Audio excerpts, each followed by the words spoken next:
अरे ये कहानी तो लाजवाब है। पूरा टाइम ट्रैवल वाला ड्रामा राधिया का तो जैसे पूरा घर हिला के रख दिया। एक-एक दृश्य दिमाग में घूम रहा है। शादी की फोटो, दादी का तांत्रिक वाला प्लान और वो 10 साल पुराने परिवार के पन्नों में फँसी यादें। सच में इन मित्तल परिवार वालों का जीवन किसी पुराने बॉलीवुड मूवी जैसा ही है। तो जिस दिन अहम और एकता की शादी हो रही थी और मेहंदी की रस्म के बीच सब मस्त थे, उसी क्षण प्रथम अपनी गर्लफ्रेंड का हाथ थामे सीधा घर में एंट्री मार देता है। और नहीं तो क्या, सबकी आंखें एक बार के लिए पहली पंक्ति में जम जाती हैं। यही होता है जब बॉलीवुड का असर असली जिंदगी में उतरता है। सबसे मजेदार तो तब हुआ जब रजनी ने मेहंदी की प्लेट उठाई ही थी और अचानक राधिया आ गई, जैसे कोई सस्पेंस फिल्म का क्लाइमेक्स। वो एकदम घबराई हुई दर्द भरी आंखों से परिवार के सामने अपनी शादी की कहानी खोलने लगती है।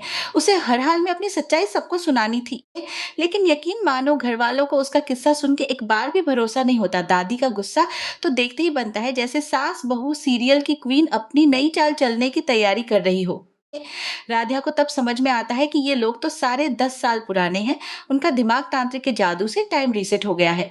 सोचो, कोई घर की बहू जो सबकी जान थी अचानक अनजान बन गई। क्या स्क्रिप्ट है। अब राधिया का मिशन था ये सबको कैसे 10 साल की असल बातें याद दिलाए। और दादी ने पूरा परिवार तांत्रिक की मदद से टाइम पीच के पीछे भगाया ताकि राधिया हमेशा के लिए घर से निकाल दी जाए। पर ओमकार और रजनी, वो लोग थोड़े दिलदार निकले। उनकी सिंपैथी जाग गई। बोले नहीं, राधिया को घर से बाहर मत करो। लेकिन फैमिली का माहौल एकदम अजीब था। सब वही पुराने दिनों में गुम थे, जैसे किसी ब्लैक एंड व्हाइट फिल्म के कैरेक्टर। घर में शादी की धूम थी, फूलों से महकता आंगन, ढोल की थाप और बच्चों की शैतानी, पर असली ड्रामा तो दरवाजे पर था।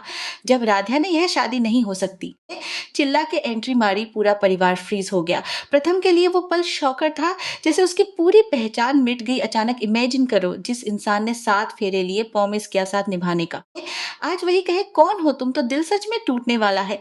राधिया की हालत तो देखो, जैसे उसकी सारी दुनिया उजड़ गई। बाद में राधिया ने डेस्परेशन में अपना मोबाइल उठाया, शादी की तस्वीरें निकाली, साबित करने की कोशिश की, देखो मैं तुम्हारी पत्नी हूँ। और जैसे ही प्रथम ने तस्वीर देखी, उसका चेहरा बदल गया। उसे दर्द से यादें घेरने लगी, धुंधली झलकियां, खोया हुआ रिश्ता, सब कुछ अचानक सामने आने जैसा। दादी की टेंशन बिल्कुल नेक्स्ट लेवल थी। वो सोच में पड़ गई कि उसका टाइम ट्रेवल वाला तांत्रिक प्लान कमजोर पड़ रहा है। राधिया की एक एक तस्वीर मेमोरीज को ट्रिगर कर रही थी। कभी करवा चौथ, कभी दिवाली, कभी पुरानी ट्रिप की फोटोज। हर फोटो के साथ पहला लेयर टूट रहा था फैमिली के मन का। धीरे धीरे रजनी और ओमकार भी मानने लगे कि ये लड़की शायद सच बोल रही है। दादी बड़ी चालाकी से सबको समझाने की कोशिश करती रही कि आजकल टेक्नोलॉजी से कुछ भी पॉसिबल है, लेकिन उसकी बातों का असर गिरता गया। राधिया के आंसू, उसकी सच्चाई, सब धीरे धीरे दिल में उतरने लगे। मित्तल फैमिली के लोग तब उस लड़की की बातों पर ध्यान देने लगे। वो इतनी अंदर की बातें बताती कि बाहरी कोई जान ही नहीं सकता। पुराने बिजनेस का संकट, बीमारी के दिन, निजी पर राधिया के किस्सों में सच की झलक दिखने लगी। हर रोज वो फैमिली के दिल की गहराइयों में छुपी खुद की मेमोरीज को जगाने में लगी थी। उनकी रजनी, ओमकार, सभी धीरे धीरे राधिया झूठ नहीं बोल रही कि रियलाइजेशन पे आ गए। प्रथम भी बेचैन सा, जब भी राधिया को देखता उसका दिल अजीब तरह से धड़क जाता, जैसे उससे कोई अनजाना रिश्ता जुड़ा हो। हालात ऐसे थे कि वो खुद कंफ्यूजन में फंसा रह गया। एक रात उसने शादी की तस्वीरें देखी, मेमोरीज फ्लैश होने लगे, 7 फेरों की आवाज, सिंदूर भरने का दृश्य, हंसी, मानो दिमाग ने खुद टाइम मशीन बना लिया हो। तब जाकर उसे अंदर से लगा कि ये रिश्ता सिर्फ तस्वीरों में नहीं है, ये उसकी जिंदगी का सच है। अगले दिन प्रथम ने खुद राधिया से सवाल पूछे। उसके अंदर उस पूरी स्टोरी को जानने की क्यूरियोसिटी जाग गई। राधिया का भरोसा एकदम स्ट्रांग हो गया। उसे लगा अब फैमिली को हकीकत याद आ जाएगी।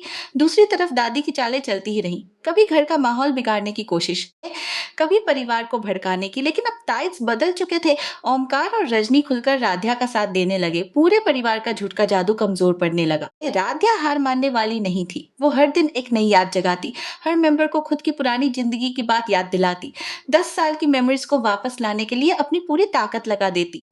दादी का चाले अब फेल होने लगी। फैमिली की बॉन्डिंग धीरे धीरे जुड़ने लगी। उनकी आंखों में अपनापन लौट आया। ऐसा लगता था राधिया ने मित्तल हाउस को फिर से जगा दिया। अब घर के बाहर सब कुछ पहले जैसा दिखता जरूर था, लेकिन अंदर माहौल पूरी तरह बदल चुका था।